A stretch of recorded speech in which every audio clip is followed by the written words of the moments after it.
반갑습니다. 예, 이렇게 오랜만에 어르신들하고 함께 예배 드릴 수 있어서 참 행복해요. 자, 제가 뭐 하나 좀 여쭤볼게요. 우리 어르신들은 이제 빚이 없으실 것 같은데, 우리 선생님들 빚 얼마나 있어요? 빚지고 살아요? 아니면 꿔준 돈이 많아요? 빌린 돈이 많아요? 빚쟁입니다. 빚쟁이에요? 예? 빚쟁이 아니 빚 없어요? 예. 와, 빚 없어요. 네. 진짜? 네, 한 푼도 없어요. 한 푼도 없어요. 에이, 아, 진짜 빚 없어요. 진짜 없어? 신용카드 쓴 거 있어요? 아, 없어요. 신용카드 안 써요? 아, 예. 현금만? 정말 빚이 없구나. 없어요. 우리도 그런 거 없어요. 빚 없고. 야, 우리 선생님도 박수. 멋지다, 멋져. 안 칠래. 예, 현대 사는 사람들 중에 빚 없는 사람이 거의 없어. 신용카드 썼다. 그거 뭐예요? 빚이에요, 빚. 예, 다 빚이에요. 근데 빚을 지면 저도 빚이 있어요. 마이너스 통장도 있고, 애 넷을 키우다 보니까 빚이 꽤 있어. 예. 빚이 있으면 마음이 어때요? 답답하죠. 불안하고 또 활동을 못 하고. 답답하고 이 그거에 맞춰 활동을 해. 빡빡한 마음, 부채감. 아, 이거 빨리 벌어서 갚아야 되는데 어떡하지? 라는 마음이 있어요. 근데 재밌는 게 있어요. 빚이 막 몇십억씩 있는 사람들 한번 봐보세요. 그 사람들 오히려 빚 갚아야지 이런 생각이 없어. 빚도 재산이야 이러면서 당당한 사람들도 있어요. 오늘 빚에 대해서 한번 생각해 봅시다. 근데 우리가 지금 아까 강금순 선생님께서 저 빚 없어요 라고 얘기했는데 정말 빚이 없을까요? 돈만 빚이 있나요? 누가 나한테 밥을 야 오늘 와 내가 오늘 맛있는 거 사줄게 하고 밥을 맛있게 사줬어. 그러면 마음에 어떤 마음이 들어요?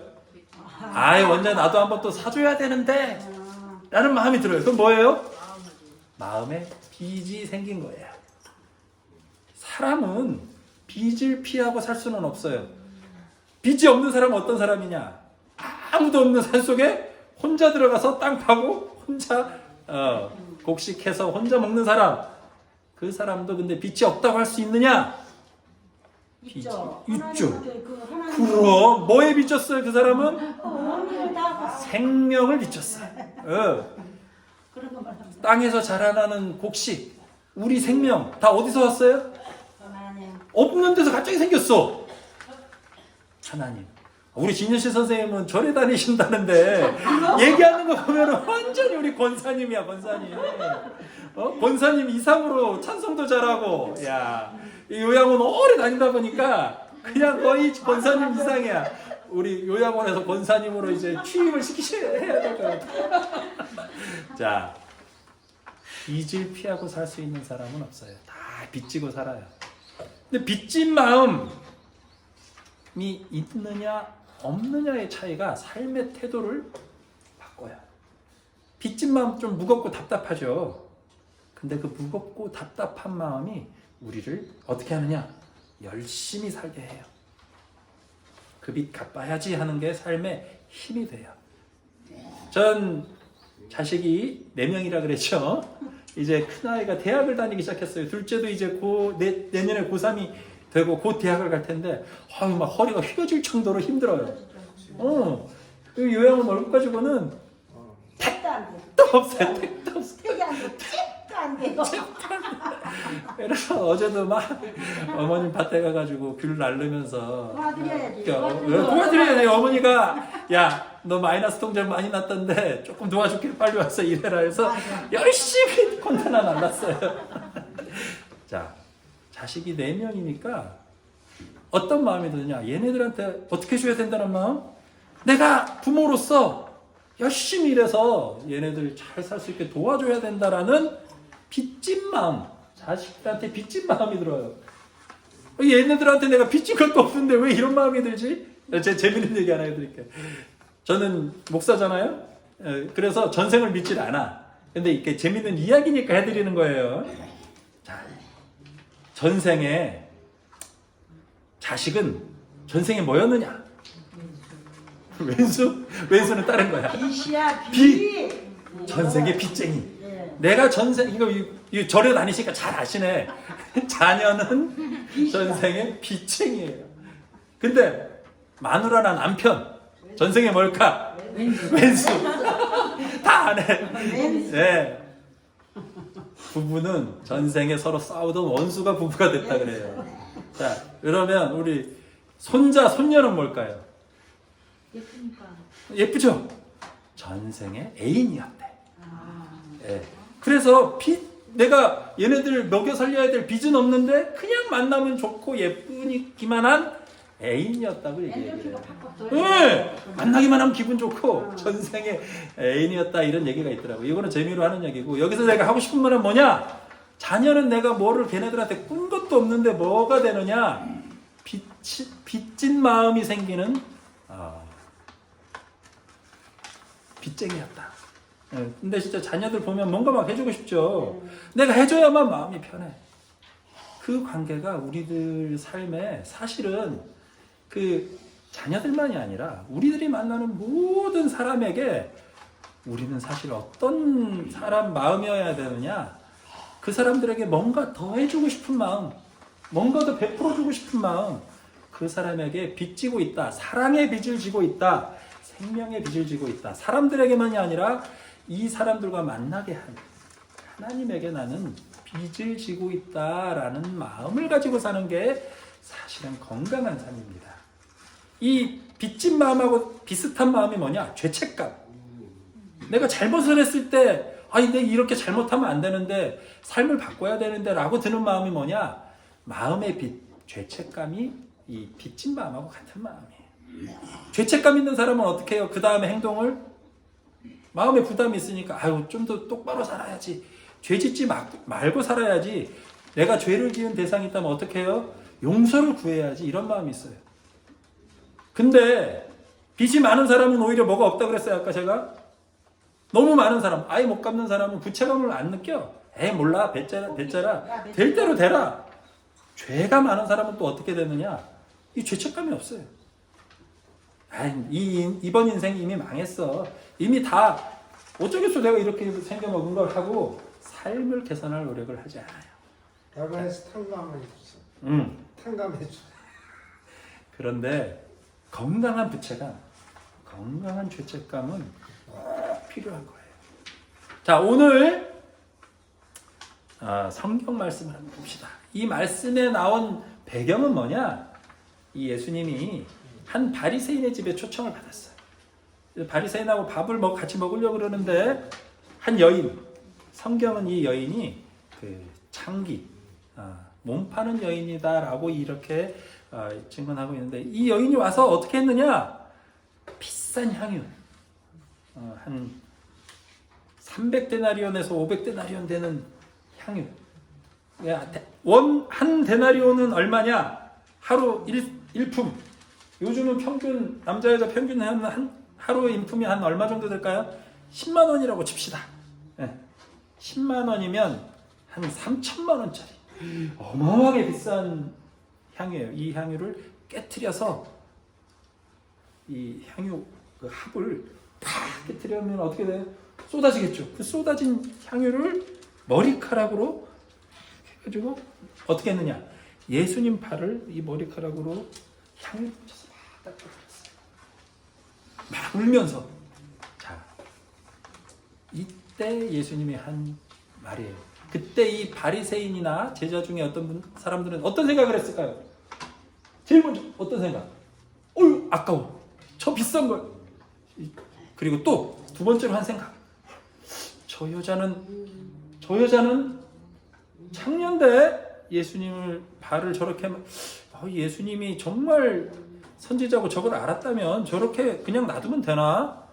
가까이 오지 못하게 해야 되는 거 아니야? 라는 생각을 했을 거예요. 그때 예수님이 이 비유를 들어서 사람들에게 얘기하고 있어요. 500데나리온 빚진 자, 또 50데나리온 빚진 자. 아까 한 데나리온이 얼마라고 그랬어요? 10만 원 정도면 500데나리온이면 5천만 원. 거의 뭐 전세금 수준의 돈이죠. 10년을 꼬박 일하면서 쓰지 말아야만 모을 수 있는 돈이에요. 500데나리온. 또 50데나리온이면은 얼마예요? 500만 원. 500만 원이면은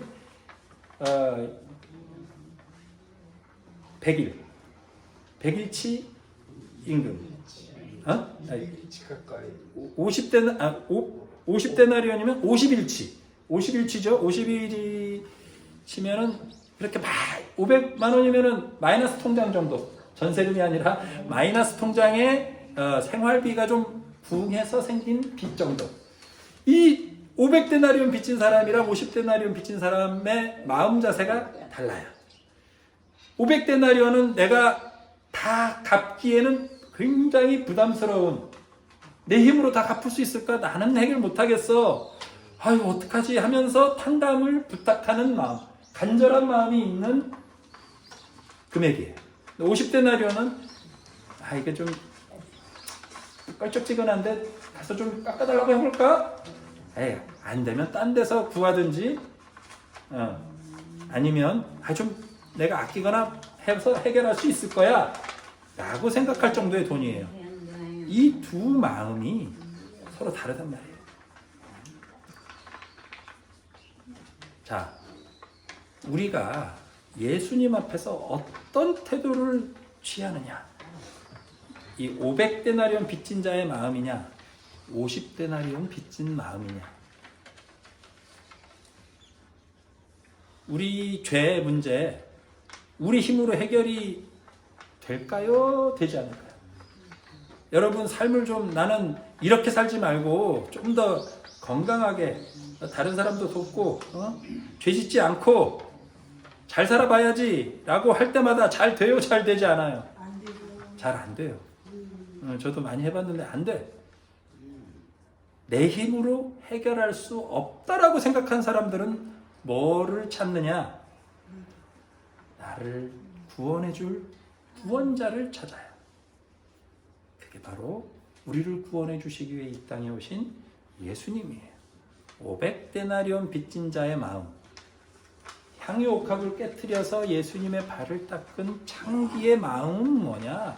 내가 해결할 수 없었던 나의 죄 문제, 내 빚, 나의 생명, 죽음 이후에 내가 어떻게 될지 모르는 이 존재의 어려움을 예수님이 해결해 주는구나 라고, 예수님만이 나를 도와줄 수 있는 구세주구나 라고 믿는 마음이 500데나리온 빚진 자의 마음이에요. 그 사람은 예수님 앞에 무릎을 꿇고 겸손한 마음으로 예수님이 나를 구원해 줬습니다 고백을 해요. 근데 50데나리온 빚진 사람의 태도는 뭐냐? 예수님, 50데나리온 빚진 사람이나 이 바리새인의 태도는 뭐냐?